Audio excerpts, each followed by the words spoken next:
Hi friends, குருவிக்காரஞ்சாலை பாலத்திலிருந்து இப்போ நம்ம நிற்கிற பிடிஆர் பாலம், அதாவது அண்ணாநகர் 80 ஃபீட் ரோடையும் தெப்பக்குளம் கனெக்ட் பண்ணுறதில்ல அந்த பாலத்தில் நம்ம நிற்கிறோம்.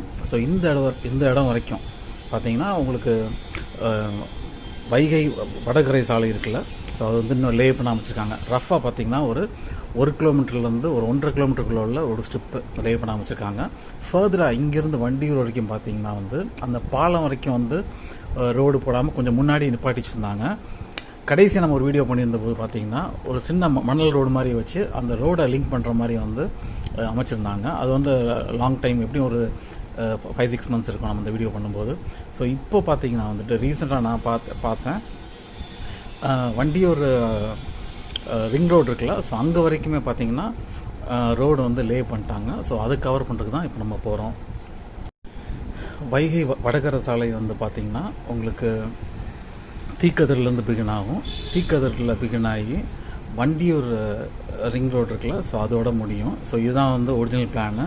இப்போ ஃபர்தராக ப்ரப்போசல் எப்படி இருக்குன்னா தீக்கதிரிலேருந்து சமையலூர் ரிங் ரோடு இருக்குல்ல, ஸோ அங்கே வரைக்கும் எக்ஸ்டெண்ட் பண்ணுறதாகவும், பழையபடி வண்டியூர் ரிங் ரோடு இருக்குல்ல அங்கேருந்து சக்குடி வரைக்கும் இந்த ரோடை எக்ஸ்டெண்ட் பண்ணுறதாகவும் பிளான் பண்ணியிருக்காங்க.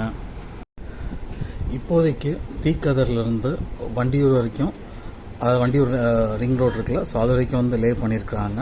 ஒரு சின்ன பிட் ஏற்கனவே சொன்னது போல் குருவிக்காரஞ்சாலையிலேருந்து அண்ணாநகர் 80 ஃபீட் ரோடு பிடிஆர் பாலம் இருக்குல்ல, ஸோ அது வரைக்கும் மட்டும்தான் போடாமல் இருக்காங்க. மற்றபடி இந்த ஸ்ட்ரெச்சில் கம்ப்ளீட்டாக லே பண்ணி முடிச்சிட்டாங்க.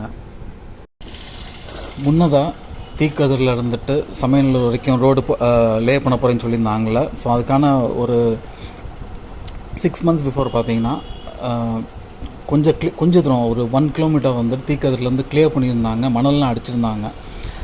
அந்த பகுதியில் ஒரு 2-வே ரோடு பேவ்டு ஷோல்டர்ஸோடு அமைக்கப்படுறதா சொல்லியிருந்தாங்க. பட் இனிஷியலாக பண்ண ஒர்க்குக்கு அப்புறம் பார்த்திங்கன்னா ஃபர்தராக எந்த வேலையும் இப்போதைக்கு அங்கே நடந்த மாதிரி எதுவும் தெரியல.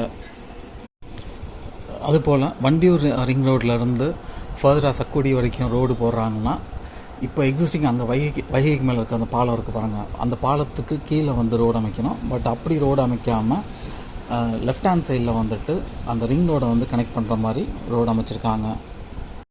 இன்றைக்கி ஸ்டேட்டஸுக்கு வைகை வடகரை சாலையும் சரி, தெற்கு கரை சாலையும் சரி, ரெண்டுமே முழுமை பெறாமல் தான் இருக்குது. வடக்கில் நான் ஏற்கனவே சொல்லிட்டேன். தெற்கு கரை சாலையில் பார்த்திங்கன்னா மங்கையர்கரசி ஸ்கூல் இருக்குது பாருங்கள், ஸோ அந்த ஸ்ட்ரெச்சில் இன்னுமே ரோடு அமைக்காமல் இருக்காங்க. அதுவும் பார்த்திங்கன்னா ஒரு சின்ன ஸ்ட்ரெச் தான், இங்கே இருக்கிற மாதிரி ஒரு கிலோமீட்டர் ஸ்ட்ரெச். ஸோ அங்கேயும் லே பண்ணிட்டாங்கன்னா இந்த 2 ரோடு இருக்குல்ல, அதாவது தெற்கு கரை சாலையும் சரி வடக்கு கரை சாலை ரெண்டுமே மதுரை மக்களுக்கும், மதுரை மக்களை அதாவது சிட்டியை பைபாஸ் பண்ணி போகிறவங்களுக்கும் ரொம்ப ஹெல்ப்ஃபுல்லாக இருக்கும்.